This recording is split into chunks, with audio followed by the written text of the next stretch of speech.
Hello, and welcome to another episode of Boundless Body Radio. I'm your host, Casey Ruff, and today we have another amazing guest to introduce to you now. Terry Tateossian is the founder of THOR, the House of Rose, a wellness community for women over 40, and the host of the podcast, How Good Can It Get? Terry is an ISSA certified personal trainer and nutritionist, registered yoga teacher, and IIN-Certified hormone specialist and emotional eating coach. As the former co-founder and CEO of a successful marketing agency, Terry suffered severe health problems while running her agency and endured multiple hospitalizations and early onset menopause at just 37. At 42, Terry embarked on her transformative health journey, successfully shedding over 80 pounds and healing her physical and emotional issues. Today, her primary focus is helping women over 40 become the healthiest versions of themselves, proving that it's never too late to build strength, vitality, and self acceptance. THOR, the House of Rose, is an experiential wellness brand dedicated to serving women over 40 in their pursuit of health, wellness, and longevity. THOR brings together in person retreats, a supportive wellness community, personalized one on one fitness and nutrition coaching, and curated wellness and longevity products. Terry Tateossian, what an absolute honor it is to welcome you to Boundless Body Radio. Thank you, Casey, for having me. It's my pleasure. It's an honor to host you. This almost kind of sort of didn't happen. I thought this interview was 30 minutes later or earlier. I'm sorry, later than it actually was. You thought it was 30 minutes earlier. So we kind of joked before recording that both of us kind of evened each other out and we really kind of made it on time, even though we were both wrong on the wrong ends. Hey, whatever works. Sometimes it goes like that. It's just so funny. Like it's 2025. We went through the global pandemic. Everybody should be an expert on Zoom. Everybody should know how the globe and time zones work and have their schedule a little bit more under control. So apologies for a little bit of a rough start, and you had to basically stare at my ceiling fan for about 5 minutes as I was getting set up for the interview. But I'm very much looking forward to this. No, I really appreciate this conversation. It's great. Glad we started off with the right foot. Oh boy, so you've been through it. In your own life, and now you coach women on burnout in particular, something that you went through yourself.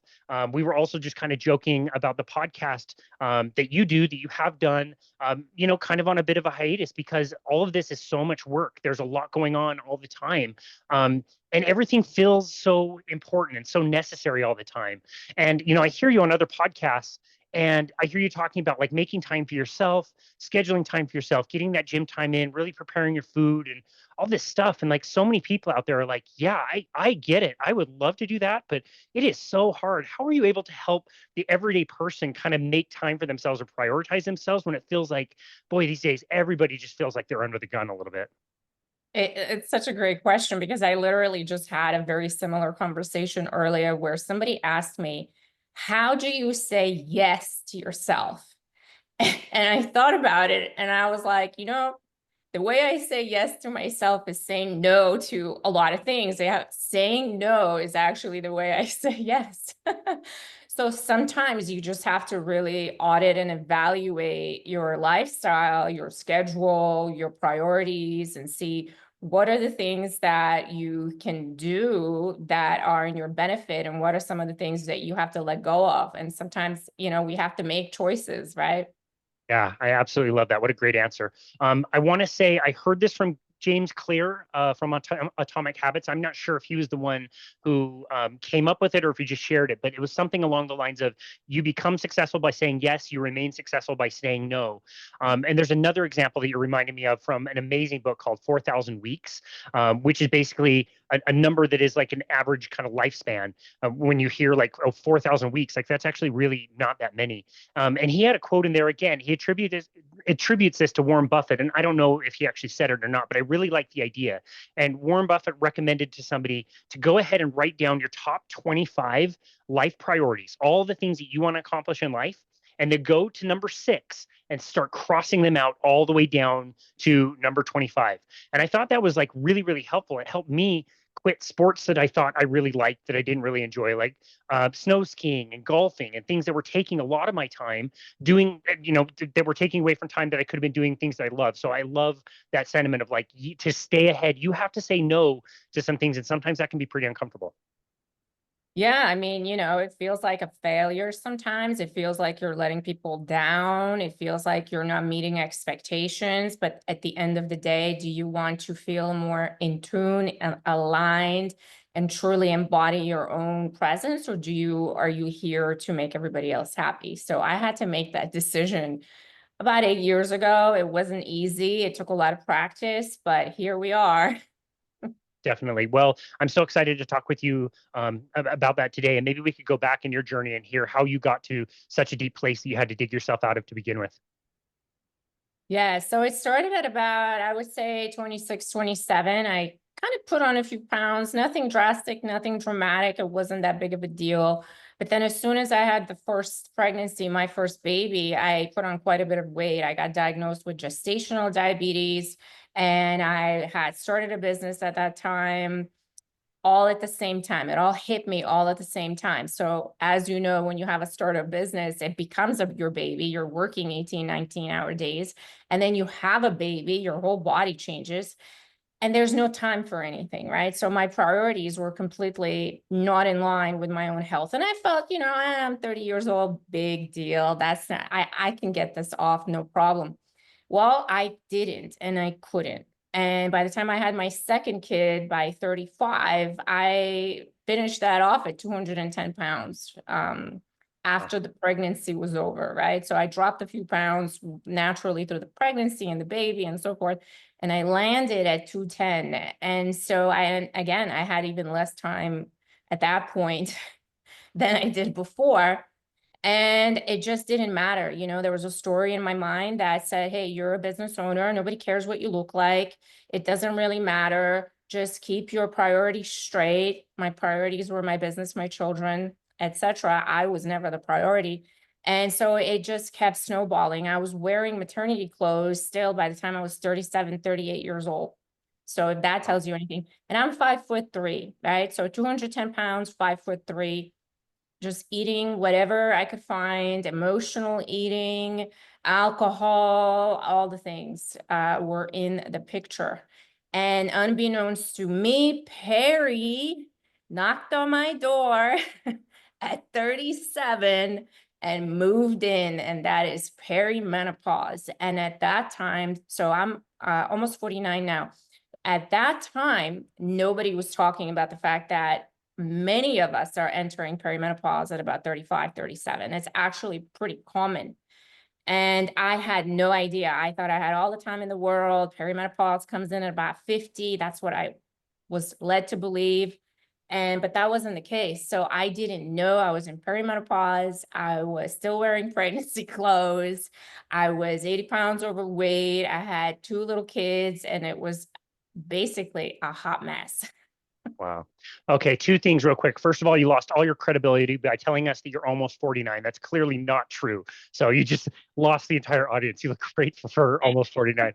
And the second thing, is it true that I heard you say on another interview that as you were giving birth to one of your children, you were actually like on your BlackBerry at the same time? Yes, I was working on the delivery bed. I was in the delivery bed with a BlackBerry. See, that gave me away. There you go. Gives us both away. There's got to be Yes, somebody out there listening like, what the hell's a BlackBerry? yes. It's almost the same as a beeper, okay? And I had that.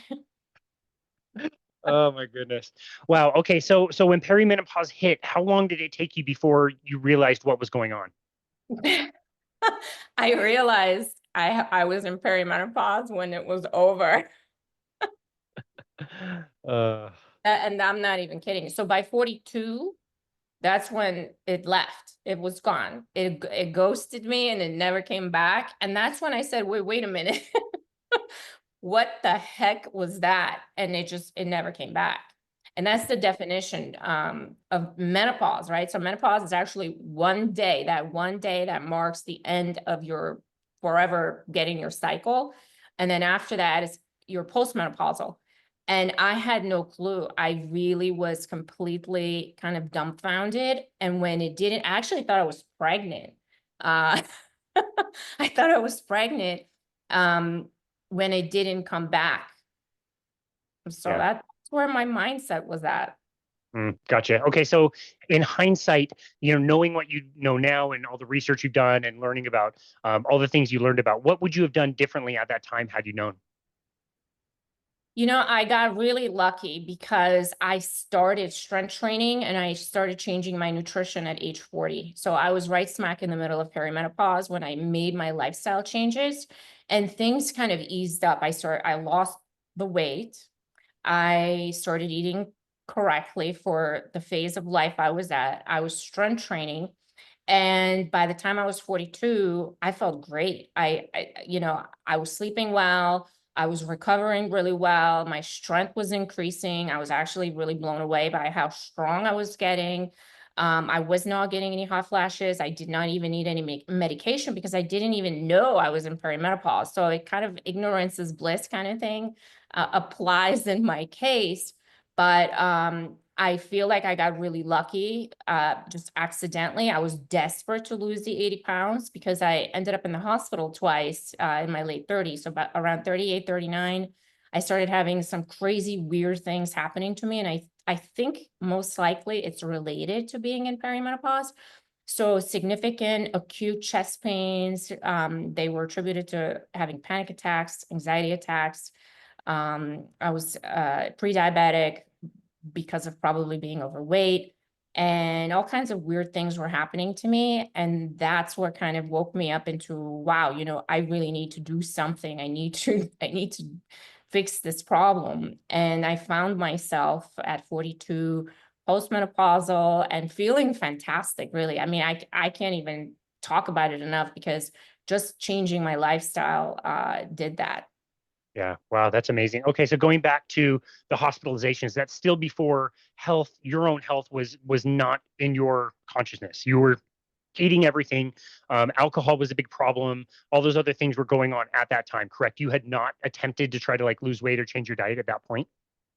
No, the first hospitalization, I just brushed it off. Like I felt the chest pain. I was doubled. I was actually almost in a fetal position in my kitchen. I'll never forget it. And because heart disease runs in my family, I thought to myself, oh my gosh, I'm having a heart attack. I need to go to ER. And I walk into ER and it was packed for whatever reason that night. And I thought to myself, oh my gosh, I'm going to drop dead right here because there's so many people in front of me. And they took one look at me and they took me ahead of all the people in the waiting room because I was in such severe pain.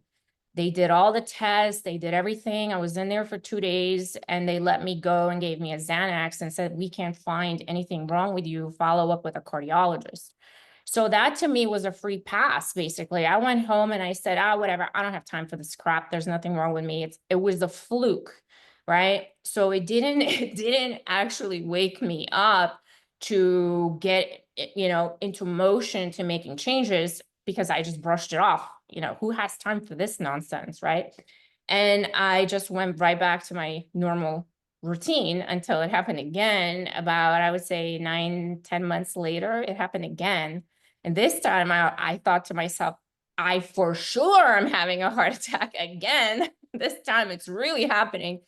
So I run to ER, same exact thing. They said, you're the one doing it. I remember sitting in a hospital bed with all the machines on the EKGs and all this on me. My heart rate was like 180, just, Wow. just laying there. And I would point to it to the nurses and to the doctors and say, what is that? Why is that high? And they would just look at me and just shake their heads and say, we have no idea. I'm like, what is making that happen? And the nurse said, you're making that happen. Wow. Wow, that's crazy. Wow. Okay. So that second wake up call was enough for you to start to examine your own life and lifestyle and things that you were going to change to make you feel better. I like to kind of like categorize things a little bit and say like there's different buckets. Like, we talk about, workouts and movement. We talk about nutrition. We talk about, your sleep and stress and other lifestyle factors like grounding or sunlight or, cold exposure, heat exposure, all that stuff. Which was the bucket for you that you started with? Where did you first think like I'm going to start here? Was it you needed better workouts? You wanted to change what you were eating? Like where did that start? So remember, this is 10 years ago. So I didn't know anything about red light therapy, sunlight, cold plunges. I didn't know anything about those things were not even in social media. I mean, we barely had social media, I think, at that point. True. So there wasn't a lot of information. So what I did know is severe dietary malnutrition through food group restrictions, right? So cutting down my calories, and I was already eating very little whole foods. The majority of my calories were actually coming from binging on Nutella and things like that, right? And so I had to cut all the sugar out. I had to really rethink my entire process. And all I knew to do at that time was a ton of cardio. So I went and I invested into a Peloton bike, and I started riding that bike 2 to 3 times a day and eating salads mostly is what I was doing, because that's all I knew. And I don't recommend this to anybody because there's zero protein in what I was doing and tons of cardio. But it moved the needle for me. So I did end up dropping 30 pounds. And I got really paranoid at one point that I would regain it back, because that was my experience my whole life. I would lose weight, gain it right back, lose weight, gain it back. And I would keep yo-yoing. And so at that time, I reached out to a coach who was into strength training, bodybuilding, macro-based nutrition, and I asked for help. And that's when really everything kind of made sense. All the puzzle pieces came into play. And I was like, wow, this is magic. You are so fortunate that you made that call when you did, because I think my whole career before we started our business was using metabolic carts to measure people's metabolisms, how many calories that they were burning, and not only that, but also where the calories they were burning was coming from, where they're burning carbohydrates or where they're burning fat. Most people want to burn fat, and they have a lot of it, so they want their metabolism to be pretty high. And I think if most listeners can realize, following the standard advice, we're going to burn more calories, we're going to consume less calories. Yes, you're going to lose weight, and you can see that train heading for the cliff that's going to drop off. And anybody who started a workout plan in January without consulting a coach or knowing this information does just that. They jump on the treadmill. They're a big puddle, a sweaty mess for 45 minutes on the treadmill until it says they burned 500 calories, and they go eat kale, and like it works and it's amazing, and you have energy, and then you kind of don't really have energy, then you have cravings, and you feel cold, really sluggish, and all you want is that break room donut on a Thursday when you're dead, and then all the weight comes off. It is so unfortunate that that is our idea. That's what is told to most people. That's the first thing they think of. It's so awesome that you didn't make that happen to yourself again. Yes, I don't know what blessing came into my life at that time, but I was terrified because that was the trend. That's exactly what would happen. And that was the beginning, I think, for everything for me, is when I learned how to eat properly, how to strength train, what muscle does to the body. So I avoided lifting anything my entire life. I come from an Armenian and European background where it's actually anti-religious to go to the gym.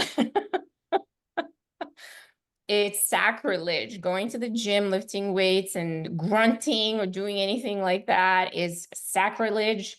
It's a very interesting culture. Going to a therapist or asking for help is sacrilege. That's how I grew up. And so it was very counterintuitive for me to actually go ahead with this. And I was not a good client, I'll tell you that much. I was a terrible client, but I learned. Kicking and screaming, I'm assuming. Yes. Yes. So I got my program, and there were abbreviations in there, and it said DB, and I had no idea what the heck was a DB. I had no idea what an RDL is, or a BB, or a barbell. I mean, I was a complete beginner. Wow, that's amazing. We mentioned Peloton, and not to poo-poo them or any of the other companies that make cardio equipment. For all the homes I'm in during the week training, so many people, and they all have, the rowing machine or the Peloton or some other stationary bike.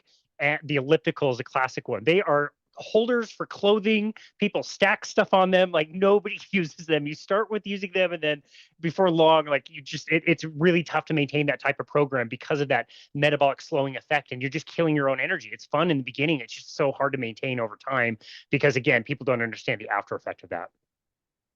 Yes, and nowadays I do maybe about 20 to 30 minutes of cardio 5 times a week, and I feel fantastic.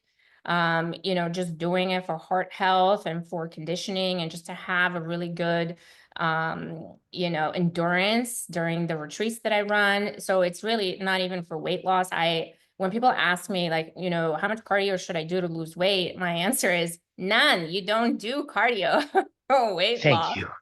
Yeah, thank you. No, I absolutely love that. If you even look back like to the 60s and 70s when we actually started using the word cardio, we used the word aerobics. I can't remember the author, but the dude that wrote the book called Aerobics, and people got this idea that cardio is good for your heart. And actually, like if you look at the research, it's not that strong. And people marvel every time we see a 50-year-old marathon runner die of a heart attack. We think, oh, they were so healthy and such cardiovascular fitness.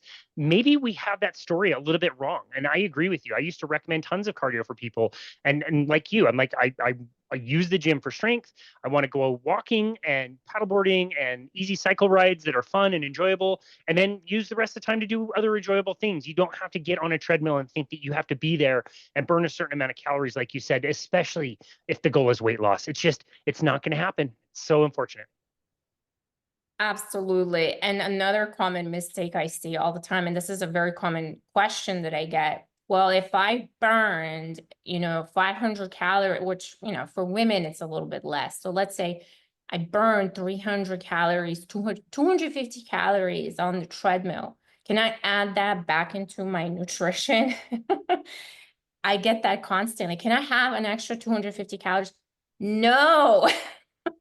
That's not how it works. So you're not burning those calories so that you can add them back into your food. But yeah, there's a lot of confusion, I feel like, and I was right there. I mean, I was right in that boat 10 years ago. It was just mind-boggling to me how little I knew about my own health.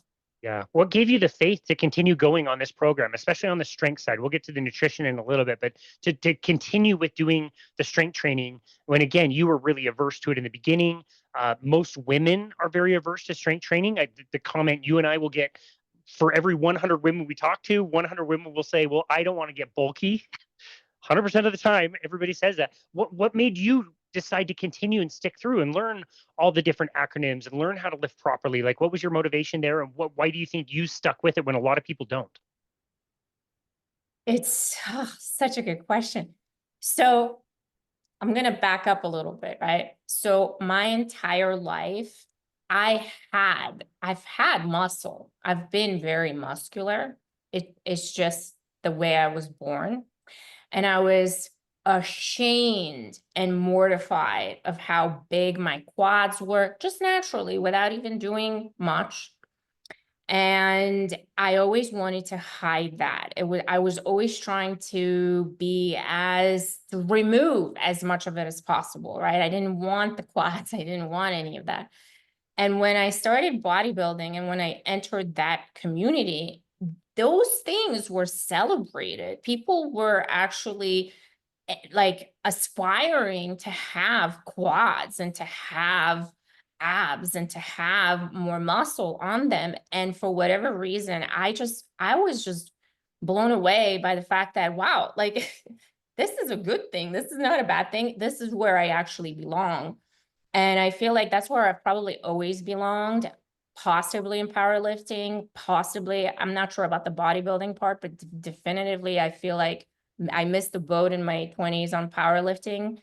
I'm doing it now. I'm not powerlifting officially, but I fell in love with that. And I felt like I was just built to be able to do these things. And that's how it went. Oh, that's great. That's fantastic.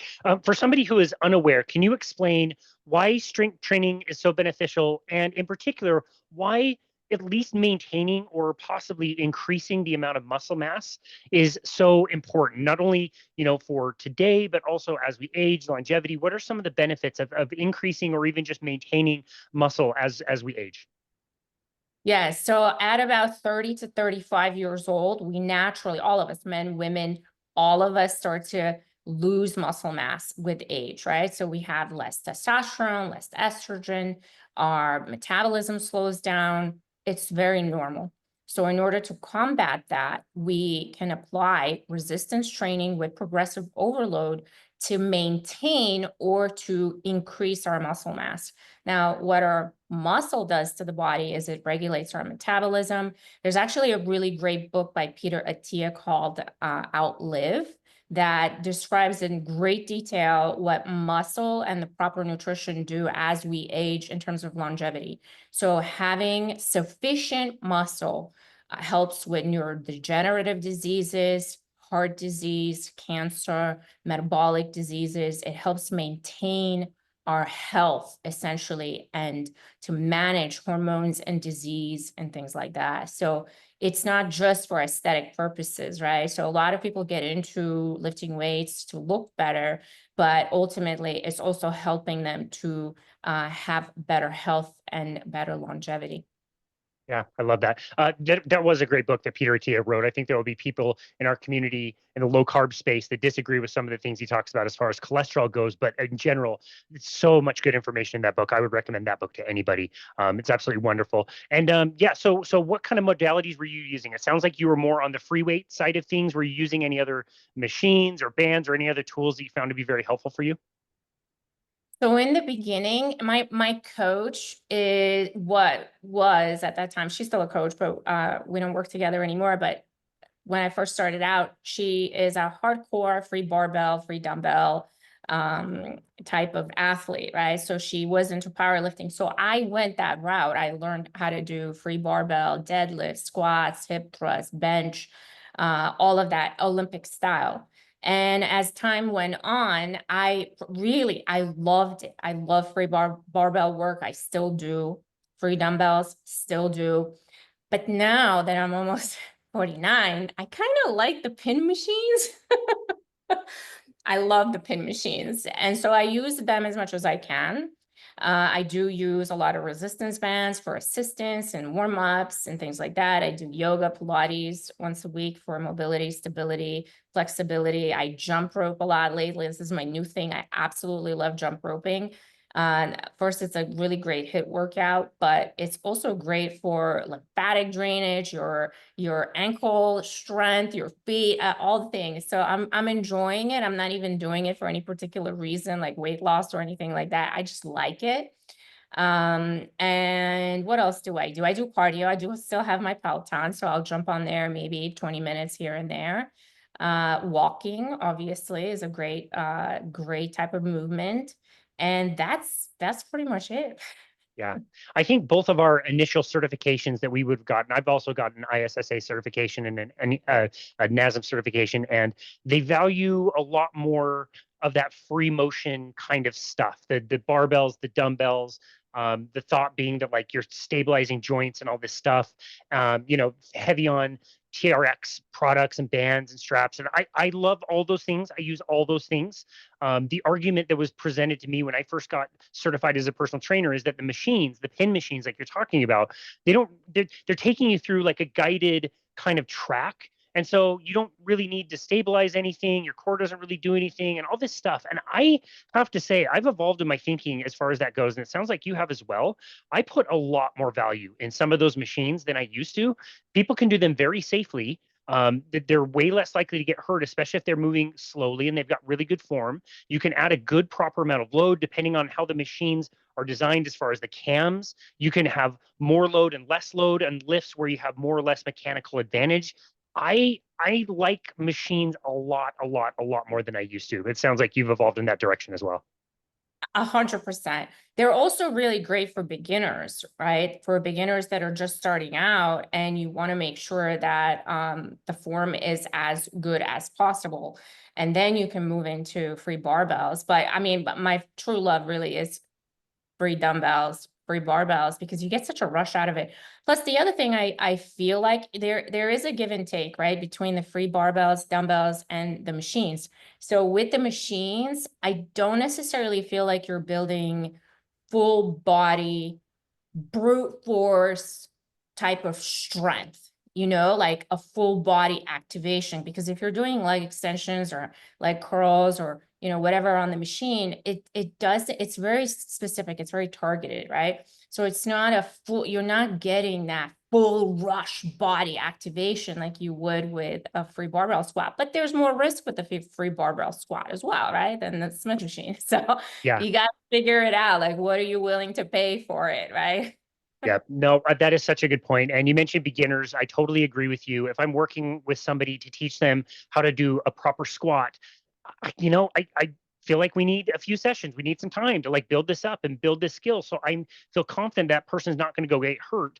Whereas if I showed somebody a leg press, like, yeah, this is probably not the most ideal, but you'll get a lot of benefit out of a machine that I'm pretty confident you're not going to get hurt on. And then we can work on those other skill things later on down the road. Another example I'll give is like in the lift, like a deadlift, when you're lifting a barbell and that barbell is on the ground, you're going to be bending over and picking up that weight in your most compromised physical position, but that weight is the same. That weight doesn't change whether it's on the floor, overhead, wherever it is. It's just gravity. It's always the same. Whereas if you did that same lift with the resistance band, that resistance band could be like nothing when you pull it. If you have a heavy enough resistance band, by the time you step up, it's gaining and gaining, essentially adding weight as you go. So it's not to say that one is better than the other. I totally agree with you that the dumbbells and barbells give you a different kind of a rush, which is great. It's just I want more people to know that there are many tools that you can apply and get really good results. And whether you have access to an awesome gym or whether you grab a few bands on Amazon and train with somebody virtually, like you can get good results.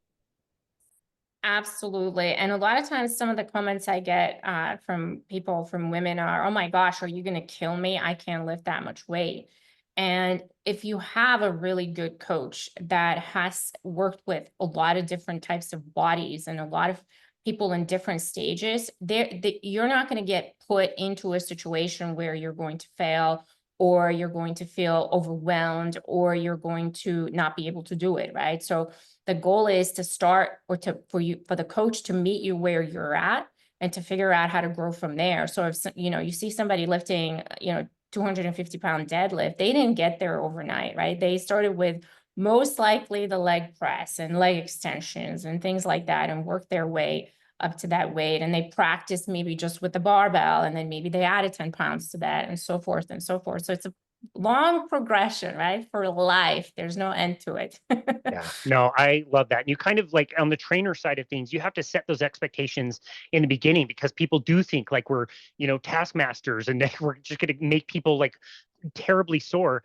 And I'm stealing this from a former podcast guest when he told me about this amazing program. And for the listener, I'm offering this for free. Terry is going to be offering this for free as well. If you think that the goal of a workout should be to be sore, we have a free program to offer you. And that program is called Show Up at Our House on Saturday at 8 a.m. We'll give you a paint bucket and a ladder and the lawnmower, and you can do all the chores around our homes, and you'll be really sore at the end of the day. And we don't even charge you to do that. So that's a program we're now offering.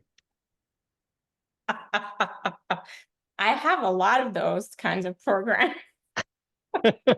Amazing. Yeah, so that from Eric Dragani. He told me about that. I thought that was wonderful.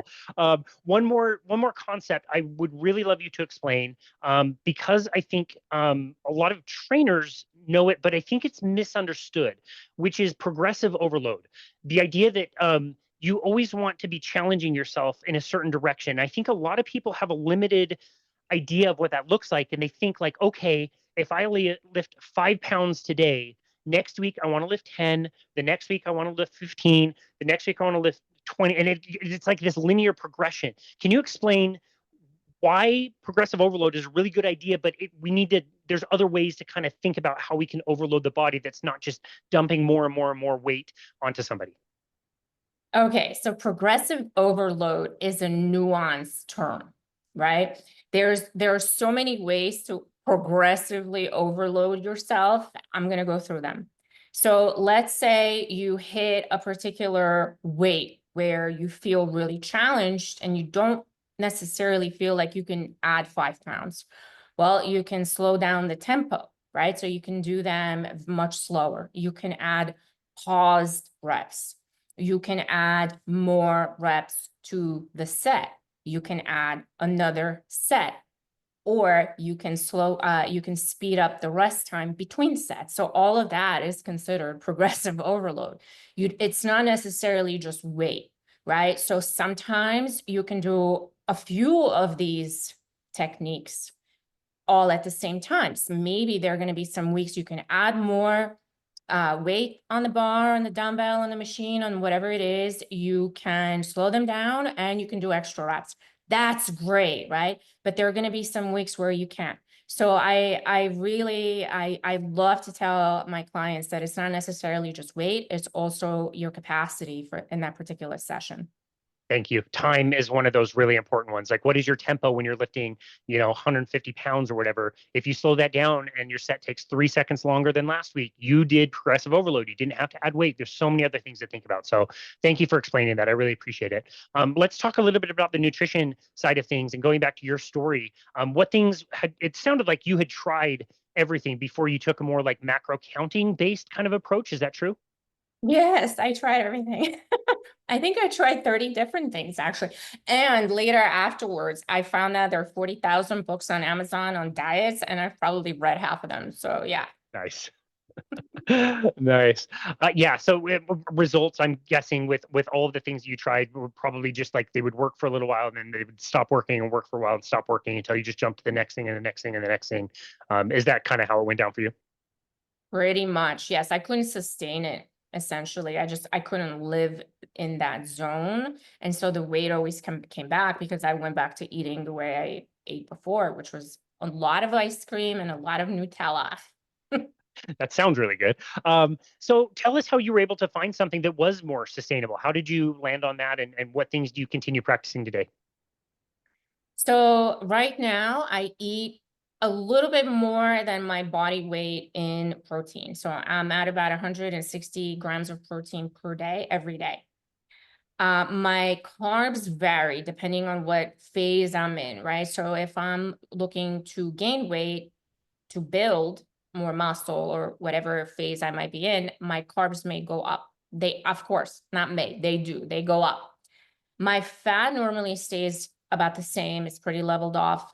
And the carbs go up and down, depending on what my goals are. So if I'm looking to drop body fat, the carbs go down. If I'm looking to increase and build, gain weight, my carbs go up. Got it. And this is highly variable. Obviously, we're talking about you and the specifics for yourself. Nutrition, again, very individual, depends on the time of year, what you're training for, blah, blah, blah. What does that range of carbohydrate look like for you? Like what would be like a kind of a lower amount versus kind of more of a higher amount? 60 is about the low point, and I've gone all the way up to, I would say, about 220. Okay. Yeah, I mean, that's still a majority of the time what I would consider like a lower carbohydrate diet. What were some of the biggest offenders as far as the carbohydrates went that you have to keep out? Like you mentioned sugar earlier. The carbohydrates that you eat, like what direction do you lean as far as the types you have, and which ones do you say, look, I got to just avoid these? Anything that's processed is going to bust my macro budget, right? So anything in a bag, a box, any type of packaged food that I consider synthetic normally will not meet my macros. So what I tend to eat on, I mean, this has been now going on for almost 9 years, is a lot of vegetables, a lot of starch, right? So I go up and down on my carbs based on how much starch I add or subtract. Um, and as much whole food as possible. Now, do I have treats here and there? Do I eat pizza? Do I do all these other things? Yes, absolutely. I 100% will have a piece of cake or a little ice cream here and there, but it's not on a daily basis. Now, the other thing is I do incorporate chocolate every day. So I do have a little piece of chocolate just so that I don't necessarily feel constantly restricted on for a lifetime, essentially. So I try to mix it up. I try to have rice, sweet potatoes, spaghetti squash, things like that. Wow. Okay. How do I cue this up? So the other day, I won some award in my neighborhood, and the reward was these giant cookies, the chip cookies. They're like fresh out of the oven and they're massive. And you go and pick them up in a little box. And I went and grabbed them. I was giving them away. I was never going to have any of them. And walking into that store, the smell of the most amazing, delicious home smell, like these cookies smelled incredible. And I was like opening the box and looking at them and like, these look amazing. And like, I hear you say, I have a piece of cake. I have a little bit of chocolate. I have a little bit of ice cream, and it's not every day, and then it's gone. And whereas, like, I'm getting that box of cookies, and like my post on social media was like, I'm trying to decide whether I should chop these up with a razor and like snort all of these, or just like mix them with milk and like directly inject them. Like, there's no way that I could eat like half a cookie and put them back, or have a piece of cake and not think about cake forever. Excuse me, forever. Like, how do you help coach different people, like somebody like you who can moderate things so much better? And we're so jealous. Most of us who are listening who are on, like, more restrictive ketogenic, or like myself, I've been carnivore for 6 years because I can't handle that stuff. I go off the rails.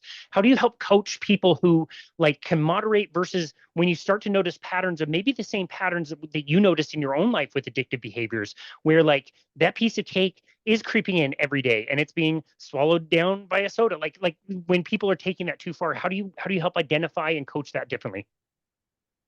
So the definition of addiction is when you start something and you can't stop, right? So that's where I was at with alcohol. I was that way with Nutella. I was that way with Haagen-Dazs. I mean, I would get those big giant containers, whatever gallon of ice cream, and eat the whole thing. Like, no question. There was no question I was going to eat the entire thing. And so that was addiction, really, because I couldn't just have a normal human portion and stop. I had to finish it. Same thing with chocolate cake, right? So I would have one piece and then that would turn into half of the pie. And it took me 10 years essentially, right? So I still think about that. I still think about, if I have this, will I be able to stop? And if the answer is no, I do not have it. With alcohol, when I was giving up alcohol, what I did in the very beginning is, if I had a social outing and there was alcohol, and people get really weird if you're not drinking, and they come up to you and ask you what's wrong with you, whatever, I would order a beer because I did not like beer. I wouldn't drink it. I would just walk around with it and just hold it, and I wasn't enticed to have it. And so I did the same thing when I was getting off Nutella. I would have little chocolate pieces, but they were dark chocolate, and I wasn't that into it, I guess. So that was kind of my strategy. Now, the other thing that I recommend to clients is substitutions and replacements, right? So if you really want to have a brownie or a cookie, or whatever it may be, how about we find a substitution that's gonna kind of get your brain more satisfied that you had it, but it's gonna still meet your macro requirements. So maybe it's gonna be a brownie, protein brownie, or a protein something, muffin, cupcake, whatever that may be, and try to kind of manipulate the desire to have that. Now, the other aspect of this is emotional eating and food addiction, right? So one of the questions I always ask is, well, what did you actually feel when you had that craving? What were you really looking for? Were you physically hungry, or were you emotionally starved? Because a lot of times we eat out of boredom, we eat out of loneliness, happiness, we're eating out of social expectation. We don't want to disappoint someone that gave you those cookies, right? How rude would it be if you said, no, I don't want those cookies? So, there's so much that goes into it. It's very complicated, and food is everywhere. We can't abstain from it. And yeah, so it's a lot. Yeah, it is a lot. It makes nutrition really fun to talk about, but it also makes it endlessly complicated in all the different ways that you can eat. Like I said earlier, I'm a coach for carnivore, but I'm not the one telling everybody they need to do that or telling vegans they're stupid. It's just different ways of coaching. And it's funny you mentioned habits. I was helping my dad with some nutrition work yesterday, and he even said himself, like, he will be typing up a script, and as he's typing, he'll reach his left hand to where he expects the snacks and the candy and the treats to be, and he's tried to remove it, but he still has the habit of like reaching his hand over there before he realizes like what he's doing. So there's a lot to all of that. And when I first got certified in training or in nutrition coaching, it was back in 2017. It was the balanced kind of coaching that I was doing. So, recommending the starch carbohydrates, the vegetables, fruit, lean proteins, healthy fats, how to combine them. And I look back and I would say the compliance wasn't very high. And I think I would blame myself for that because I think I made everything like a little bit too overcomplicated. There was the idea in my nutrition coaching program that you were supposed to not only eat vegetables and not just the ones that you like, but try a bunch of different ones that you may like, you may not like, and recipes that had this one type of vegetable on one night and then a totally different type of vegetable the other night, and all these complicated meal plans. It's like, well, somebody's cooking, all of these meals, and it's just a lot, and you're throwing away food and you're spending a lot of money, and your like time at the store goes way up. And so I just found so many people like dropped off. I don't think I actually helped anybody as much as I probably could. Eventually, that led me into getting into ketogenic diets and coaching with that. But how do you help people be compliant, especially when it comes to keeping things very simple? That's great. This is a great question because I have this conversation all the time. It's boring, okay? You eat the same thing every day for weeks and weeks and weeks on end. So my typical meal plan looks like whatever kind of lean protein you want. It could be the same thing every day. This is what I'm currently eating. I eat squash and zucchini every single day, broccoli every day, cauliflower every day. I just eat that over and over and over and over and over and over again. And I'm okay. I've learned that being boring and very simple, where, maybe it's just one vegetable the entire week and that's it. There's not a lot of thinking involved. So I've taken away decision fatigue for myself, but I've gotten here after 10 years. It wasn't that easy in the beginning. In the beginning, I wanted to eat everything. I remember, so funny story. So when I was putting my meal plan together in the very beginning, I had 14 ingredients in each meal. And my Yeah. coach looked at it and he was like, what the hell is this? Like, no more than 3. Like, you need, and I was so confused. I was like, how the heck how am I gonna make a meal out of 3 ingredients? Well, it's pretty easy, actually. We overcomplicate. Yeah, I will never forget the night that one of my clients called me from the store because she couldn't find arrowroot powder um, in the store because the recipe called for it. And yeah, it's so elaborate. And yeah, trying to explain even to my dad, like, look, we're just trying to get, like you mentioned, a decent amount of protein. How do we do that? Do you have a slow cooker? He's got an Instant Pot. Why don't you throw an entire package of chicken breast in there with a can of salsa? Is that the most amazing, nutritious meal ever? No, but you're going to eat it and it will taste good, and that will give you a lot of protein. That's a huge win. And people think, again, they need to come up with all these crazy ingredients. And I'm assuming in your vegetable mix you're not missing like rutabagas and radishes all the time. Is that right? What's a rutabaga? Exactly. Exactly. Like, it's fun. Like, you learn how to cook and it's fun. It's fun to go to the store and it's fun to try new ingredients and find the things you like. But also at the end of the day, you're eating for your health. And yeah, it's like you said, it might be boring. It's not the sexiest. Maybe it doesn't sell you or I tons of ongoing like meal plans, and we could continue to overcomplicate everything for everybody. But when people learn how simple it can be, it's so much more accessible, and people can be a lot more successful. Exactly. And if you think about it, I mean, we're still considered more or less Neanderthals, okay? We haven't really evolved that much physically and biologically.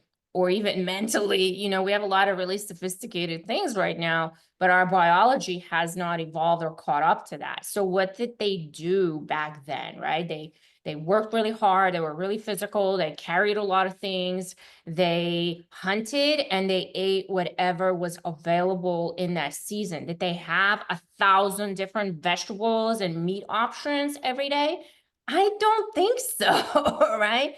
So they ate the same thing over and over again. And I think that the overcomplicated situation we've created for ourselves with all these different options is working against us, because our mind, we're in the up in our minds rather than in our bodies.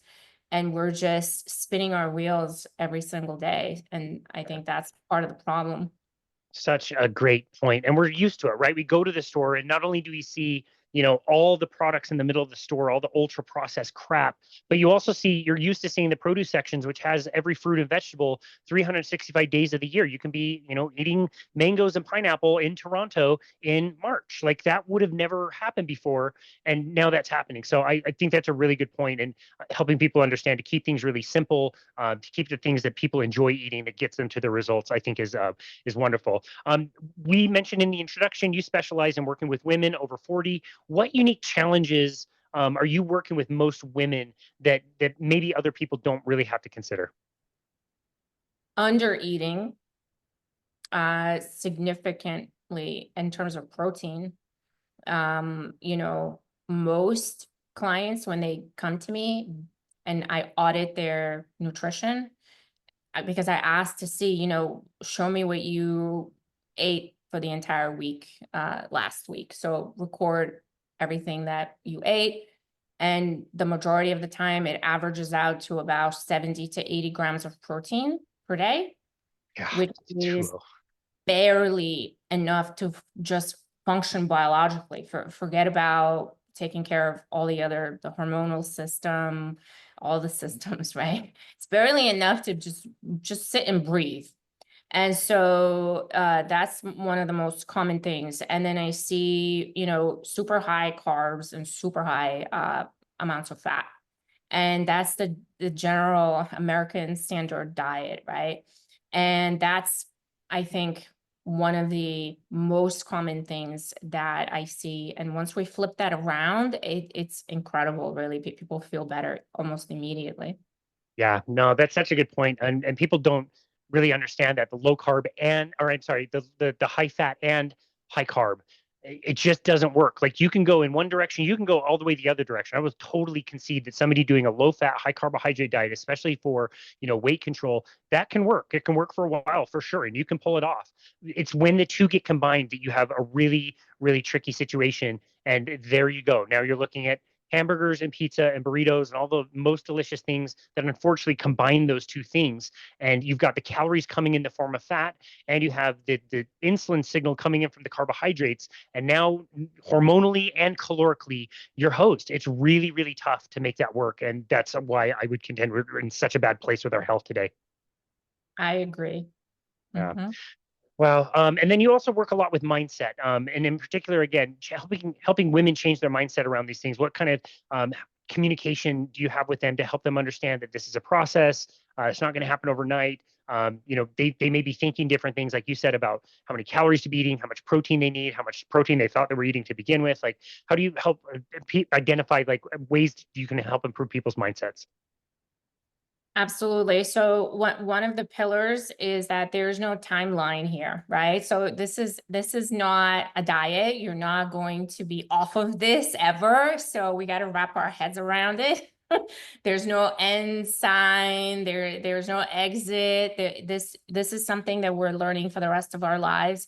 And it's going to change, and it will need adjustments as our bodies change, right? Because you're not in the same body today that you were in yesterday, and you're not going to be in the same body tomorrow. So it makes sense that your nutrition and your habits and your lifestyle need to be adjusted in order to meet you where you're at. And the other thing is, I don't like to give clients goals. So I don't have a particular weight goal where they have to hit a certain number on the scale, because we just don't know. We don't know where we're going to land, and we don't know what our body's going to look like when we do drop certain amount of body fat.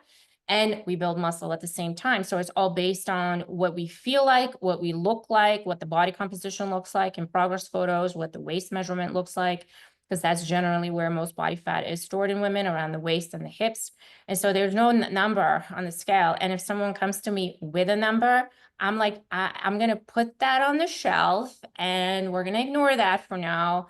And we're gonna review that maybe 4 months later. But yeah, Yeah. there's a lot of attachment to the body scale. Yeah, I totally agree with that. And it always seems to go back to like whatever weight somebody was in high school. They make that connection that they want to get back there. And it's like, well, you probably were a lot leaner than you think, and you can add muscle, and you might be 20 pounds above that number, whatever your gravity on planet Earth was back then, and you might look amazing 20 pounds heavier. And so helping people understand that, I think, is wonderful. This has been such a fun conversation. Is there anything I haven't asked you or we haven't talked about that you would like to bring up now? I love this conversation, Casey. I had a really good time. I think we covered a lot. And, if anybody's out there and they're confused and they have a lot of misinformation, I would just want to add that keep looking. There are great people out there that will steer you in the right direction, and you don't have to do it on your own.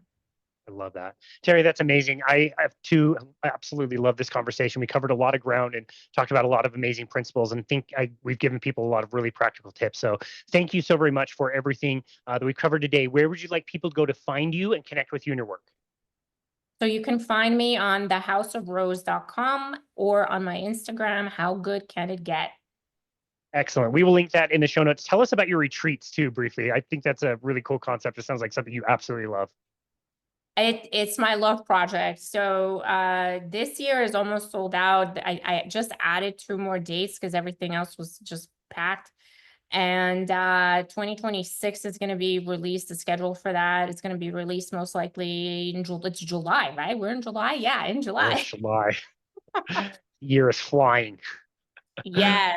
So Uh, the 2026 schedule is going to come out. They're all women's retreats, and we do yoga, strength train, we hike. Next year, we're organizing a trip to Sedona and to the south of France. And the majority of the rest of them are going to be in Tennessee in the Smoky Mountains, Amazing.